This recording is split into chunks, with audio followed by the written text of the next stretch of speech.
Hi guys, welcome to my channel. So today I'll be reviewing a movie and it is titled Uprising.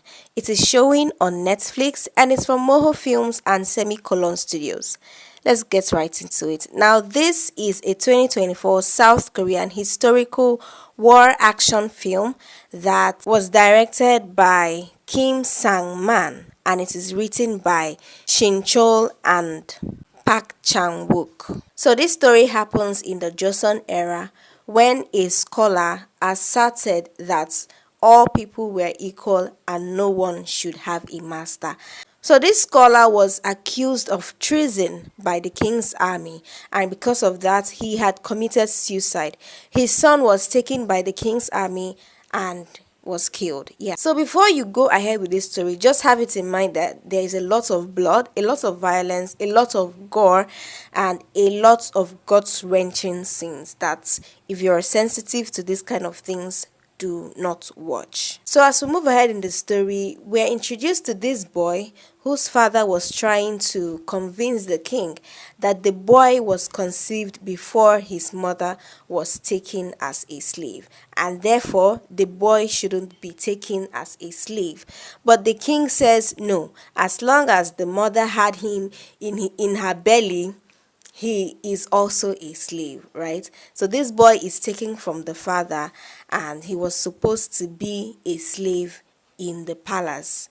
So this boy's name is Chon-young. I'll be mentioning his name a lot, so just bear it in mind. The lead character's name is Chon-young, right?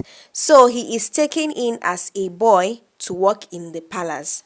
Guess what his work was? His work was to be a body servant of the young master, right? The young master is a little boy like himself, and the young master is supposed to go through a military training for a military examination, something like that. So the young master had no idea what he was doing. He was, would I say, a weakling, and this boy was supposed to take whips for him because according to them, the young master was not supposed to have scars on his body. So he needed someone to be taking his whips, right? So this boy was brought to the palace to take whips in place of the young master. So anytime the young master made a mistake during his training, this boy would take the lashes meant for the young master. When this boy is taken into the palace to start serving as the young master's body servant, he escapes at some point because the pain is too much, the pain is unbearable, and he just tries to find a way to escape from the palace. So the first time he made an attempt to escape, he actually did escape. He went back home only to find his father hung on a tree, and the king's army returned to his house and picked him up. So throughout the years until he grew up, he kept escaping and they kept bringing him back to the palace. So over the years, they become friends. That is, Chon-young and the young master become friends because Chon-young could not take the pain of the whips, right? And he just tries to find a way to balance up everything. So he decides to teach the young master how to use the sword, all right? Because this boy didn't know anything he was doing, okay? So this Chon-young decides to teach the young master how to use the sword because he was gifted, he was very good with the sword, and he decided to teach the young master in order to reduce the whole flogging. And then if eventually the young master learns how to use the sword, of course he will be free from all the flogging, so why not teach him? So when it was time for the military examination that the young master had been training all his life to go for, he actually goes and he fails. And after several failed attempts, his father is disappointed in him and stuff like that. So Chon-young decides to go in his place, right? Chon-young tells the king that he would go in place of the young master and bring back the royal flower or whatever they call it, right? In return, the king has to promise that Chon-young will no longer be a slave. This is where the whole problem starts. So Chon-young bargains with the king, tells him that if you let me go in place of the prince, of the young master, and bring back the royal flower and the honor and blah blah blah, you would have to agree to let me go. I will no longer be a slave, right? The king agrees, obviously. He agrees And this guy Chon goes for the military examination, and of course he passes in flying colors. He comes out first in the whole nation, and he gets the royal flower, brings it back, and the young master is celebrated. Nobody knows that the results were rigged, and nobody knows that the young master wasn't actually the one that went for the military examination. But then the whole praises go to him. Oh, our young master is first in the whole nation, he brought back the royal flower, blah blah blah, right? Then when it was finally time for the king to fulfill his promise, that is to free Chon, the king does not do as he had said.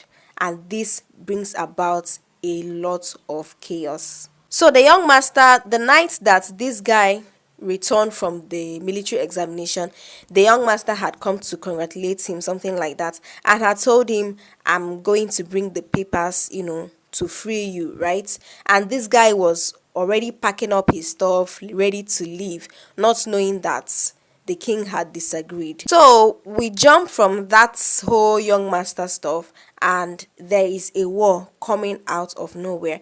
I never saw anywhere that it was mentioned that there will be a war. I don't know if it was mentioned, I can't remember. But yeah, there is a war suddenly coming up from the Japanese. I heard that this story takes some parts from a true event, so I'm guessing that is where the whole thing is coming from. The fight between the Japanese and the South Korean. I'm not sure, so I'm not going to say what I don't know. So suddenly we are preparing for a war, and everywhere is in chaos. And guess what? The king flees the kingdom. How can your kingdom be in such survival mode or such emergency, and the first thing you do is to run away? So the king very funny. So once they hear the news that the Japanese are coming into the kingdom, the king and his ministers, his servants or whatever, they flee the kingdom. They run away, they abandon the people and leave them to their own devices, right? If you watch the movie, you're going to find out what actually happened after the king had run away. I was a bit confused, but then I was right back on track when I saw what really happened, right? So among the slaves, what actually happened was that they felt betrayed, right? They felt betrayed that the king had given his word to Chon, but he did not go through with it. So they wanted to get the papers from one of the king's ministers, something like that, right? So they were fighting to get Chon's freedom papers, and then they had seized the sword that belongs to the young master. So one of the king's guard or whatever was asking for the sword, and he had asked a slave. The slave said he had no idea where the sword was. He started hitting the slave, and before we knew it, the other slaves came and started fighting the guy, and they were like, he told you he's not with the sword.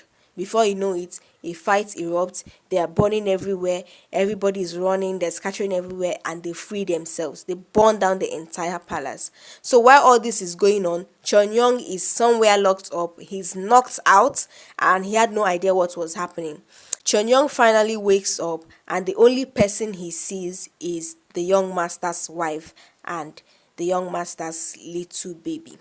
Now, young master's wife is a very silly character, very annoying character, and a character that feels so highly of herself. So instead of taking help from Chon, she decided, I'm going to allow you to watch what actually happened because it's so annoying. Let me not spoil it for you. So before they could even organize themselves and put everything in order, the Japanese were already in the land, and they showed no mercy because they were killing these people. They were slaughtering these people. So while this whole fight was going on, the young master's advisor comes to the young master and tells him that his family was gone. His mother, everybody was gone. The palace had been destroyed. Everywhere was on fire. And he blamed it on Chon. Now, this advisor had told the young master that he saw Chon fleeing the kingdom. So with that information, the young master thinks that Chon, who is supposed to be his friend, is responsible for destroying the kingdom, and destroying his family. So he has a grudge on Chon and vows to kill him. So his anger stems from the thought or the belief that Chon was responsible for destroying the kingdom. He didn't even think of Japanese. He didn't even think that, oh, it's the fault of the Japanese. He thinks that it is actually Chon. Chon had made a statement that if he ever got the chance, he would destroy the palace, right? But then he didn't actually do it. It was the Japanese. He wasn't responsible for what happened. But the young master had recalled that statement and connected his dots and thought that Chon was responsible for this whole mess. So while the young master is somewhere thinking that Chon was responsible for destroying the kingdom, Chon was actually back in the kingdom fighting the Japanese. Can you imagine? He was fighting the Japanese and, he got struck and he fell into the water. And then we have a time skip.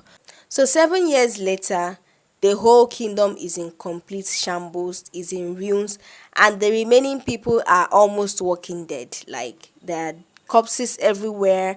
So we find out that within this whole 7 years, Chon had actually survived, and he was with some people. I think the survivors of this whole war. He was with them in some sort of rescue camp, and that is where they were. And after 7 years, they had decided to go back to the kingdom. Why?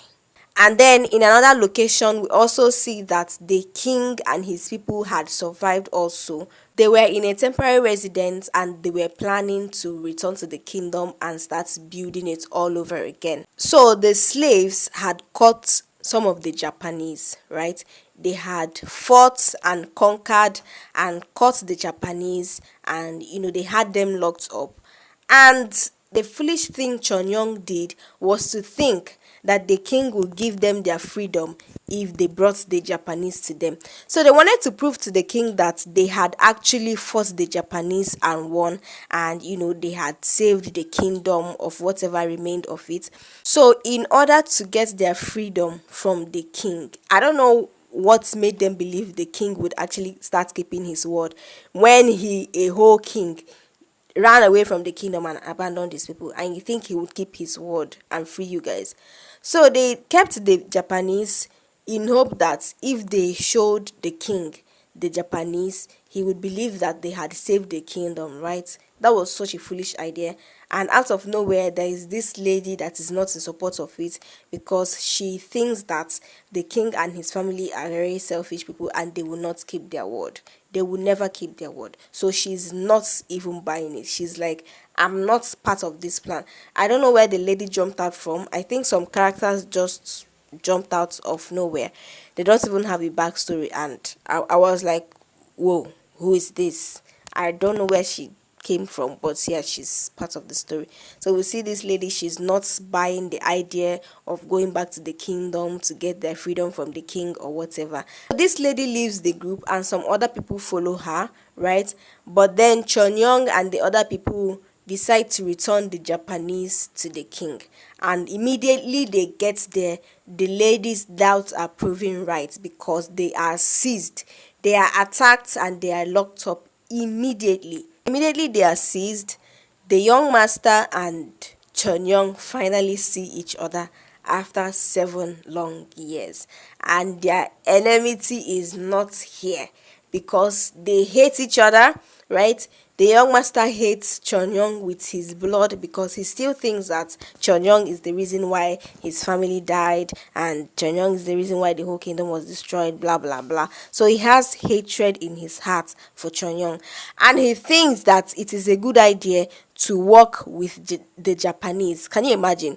So they had seized Chon and released the Japanese in order to work with the Japanese to find out where the other people are in order to attack them. Doesn't even make any sense. So the king and his people start collaborating with the Japanese that are supposed to be their enemy, while Chon returns to the lady that had left the group earlier. So they return to them and the lady, attacks Chon, and she's like, I told you that these people are not to be trusted. Now look at what you've done. The other people have been killed and stuff like that. So from then on, Chon knew that it was just them for themselves. the royal people were not ready to free them, so they had to fight for a revolution. They had to fight for their freedom, right? These people were not going to free them just because they fought for the kingdom. So these people, Chon decided that they were going to fight for their freedom, right? All this lead up to the final fight, and the final fight is actually between Chon, the young master, and the head of the Japanese people, the commander of the Japanese battalion. It was just the young master, Chon, and the Japanese commander, and the three of them were, having a face off, and that was the final fight. I will allow you to go watch the movie and see how we came up to that point and what happened finally. So all in all, the whole fight happened due to misunderstanding and miscommunication, in my opinion. Because if they had made things clear, if they had asked questions, communicated with each other, and knew what actually happened, it wouldn't really turn out like this, right?